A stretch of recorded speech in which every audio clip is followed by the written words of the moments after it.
Thank you so much for joining us today for the latest episode of the Chancellor's Corner. My name is Sara Stanley, and I am the editor-in-chief of the Western Carolinian, WCU student-led, student-run newspaper. And I am so pleased today to introduce to you Chancellor Kelli Brown. How are you doing today, Chancellor? I am doing wonderful, Sarah. It is great to be here, even though it's a little bit rainy today. You know what they say, WCU stands for We Carry Umbrellas. Absolutely, absolutely. So I am, again, so happy to have you here, and we just want to touch on a few topics that are going around campus and hope to get some clarification for those for the students. Absolutely. So let's start. It's hard to ignore. It's the elephant in the room, and we've been dealing with it for over a year and a half now. Students are wondering how normal this semester will be in terms of COVID-19 procedures and campus activities. Yeah, no, I'm with every student asking that question. How normal will it be? You know, when we got into this a year and a half ago, we had no idea that it would be continuing on this long. And even in May and June, I had real hopes for this fall. I mean, I was just like, yes, we've got this. And then things have changed the corner a little bit. And so when we talk about what does normal look like, I think we've got to just take it in the context. I am really excited now that we're able to have classes face to face. I have talked to so many students who are so happy to be in class. I've walked around campus, seen classes. They're wearing their mask in class, which is great. We're wearing it in food lines, which we weren't expecting to do it. We're wearing it indoor in buildings, which we weren't expecting to do this. But I think for the time being, I think given the surge that is happening right now through, and I think it'll be done by the end of September, we'll get a chance to take a look at that.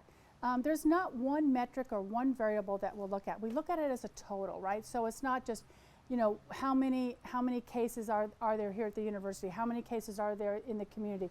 We look at hospitalizations. We look what's happening in the region and in the state. So we'll look at a number of things. But I think right now where we're at, I am so pleased with the students wearing their masks. I know it's not fun, but the great thing about it is we can be outside, we can be with one another, even if we're indoors wearing a mask. And I think that's the real critical thing, is being together at a university and doing a lot of fun things like this weekend. Football game, yes, Eastern Kentucky. Yes, that will be an exciting game. I am so excited to be back at football in person. Hopefully half max capacity. What is the capacity for the football games? The capacity is, I want to say close to 12,000. And so we're going to, I think it's going to be full. I'm looking forward to seeing the student section full of students. We'll have the marching band there. We'll have them during halftime. After the game, they'll play, and then we'll have fireworks. So it'll be a great time. You know, you'll still see people wearing masks in the stands, and I think, you know, those folks who want to do that is absolutely fine. It's encouraged by the CDC to wear masks when you're in densely populated areas, and people will probably be wearing masks. But it'll be a fun game, I can tell you that. Yes, I'm so excited for that. And I know a big plus for people last semester is we had an on-campus vaccination site for faculty, staff, and students who were eligible by the CDC guidelines. Where can students go this semester to get vaccinated on campus? Sure. Well, if you remember last spring, we had the regional vaccine clinic, which was amazing. It was for the whole region. And so not only for our faculty, staff, and students, but for the whole region. We gave about 15,000 shots to 10,000 people.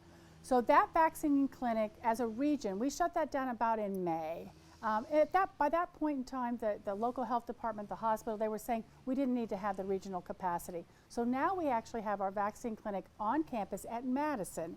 And you can go to Madison, you can make an appointment, you can go in for a vaccination at any time, Monday through Friday, with an appointment. And so you can go to Madison free of charge, faculty, staff, and students.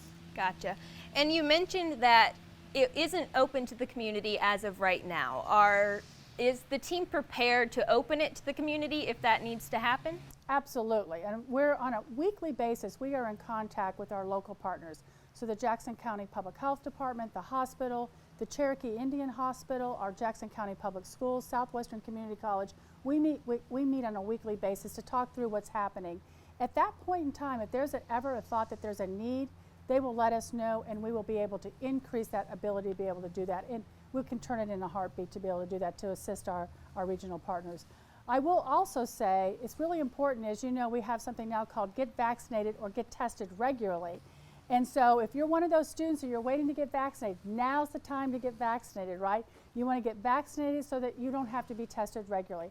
I understand that there may some that may not choose to get vaccinated, but then you'll have to be tested regularly.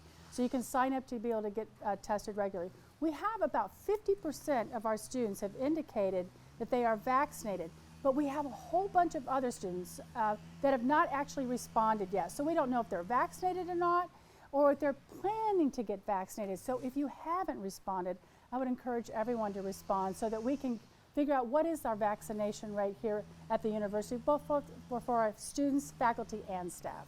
So when will this Get Vaccinated or Get Tested program begin? Oh, that's a great question. And so one of the things that we're looking at, and that's one of the reasons why I've asked people to let us know if they're vaccinated, if they've gotten vaccinated, or they plan to get vaccinated. So we have a sense of what the number is. If it's thousands of students that we have to test, that's very different than maybe 500 or 600, right? So we're kind of holding off making that decision. But you should know in the next week or two what that will look like and what that getting tested regularly will look like for the community. And it's not just for students, it'll be for our faculty and staff as well. Gotcha. And can students, faculty, and staff expect sort of an explanatory email, explaining this process? Absolutely, yeah. We'll keep people informed. And of course, we have our campus updates. There'll probably be some social media around it. But yeah, we'll definitely let people be informed about it. And I've heard from a lot of students, faculty, and staff that they're pretty unhappy with parking, and we know that that's just something that comes with construction and growth. So tell us a little bit about the current construction projects on campus and what they're going to bring to our campus in the future. I hear it, Sarah. I'm with you 100%. And I think that the real part of that question is, what is it going to bring to the campus? And so I think that's really important. I think what it's going to bring to the campus is an improvement. When you look at the Apodaca Science Building and look at this transformative science, technology and engineering building that we're going to have there, it's just going to be amazing. 5 stories high, state-of-the-art classrooms, that's wonderful, right? Is it a little inconvenient? Absolutely. 3-car parking garage, three-floor parking garage that we have, 1,000 spaces. Yes, it's not open yet, but when it is, we're going to have a lot of commuter students be able to access that. So that's absolutely wonderful. Of course, we've got the STEAM plan, or what we used to call the STEAM Museum, and we're working around that, and that's causing some construction and some spaces around the library and Stillwell. I hear all that. I understand that completely, but I think at the end of the day, if we can all take a step back, take a deep breath and go, okay, this is temporary. At the end of it, we're going to have a STEAM plant that's going to keep this institution running. We've got the Apodaca Science Building that's just absolutely amazing. And we're going to have a parking garage with 1,000 parking spaces. At the end of the day, that's going to be good. Is it inconvenient? Yes, now. Is it a pain in the butt? Yes, now. I get it. I understand it. But just hold off, because I will tell you, I know friends of mine at other institutions that are at places where they're boarding up buildings. We don't have that problem here at Western Carolina University, and I'm tickled to death for that. So I hear everybody. We're trying our hardest, and we'll do our best to try to get rid of the construction areas as soon as we can for those improvements that'll make Western Carolina University an amazing institution. And I know I'm excited to come back after graduation and see all of the improvements. And to be at a university with a parking garage, yeah. I had no idea that that would happen when I joined in 2018. Here we are. So let's end on a bit of a lighter note. You, as Chancellor, what are you looking most forward to this semester? Well, I tell you what, there's nothing been better than this first week or so, being able to walk across campus, seeing students walk across campus in their classrooms, in our buildings, going and actually participating in lots of activities. Let me just take a step backward, though, if I can. Western Carolina University could not have gotten through this pandemic without our students, of course our faculty and staff. But our class of 2019, our freshman class that came in 2019, we asked them to leave in March of 2020. They came back and we said, okay, you're going to come back and it's going to be a hybrid. Those folks are now back as juniors. I thank you so much, the perseverance and the grit for them. The sophomores that are here this year, they started last year under circumstances, hybrid, you're in your residence halls, but we don't have kitchens opened up. They came back. Oh, thank you, perseverance, grit, determination, everything. Our juniors and seniors, okay, like yourself, right? I mean, I've had about 2 years here, kind of this weird kind of thing.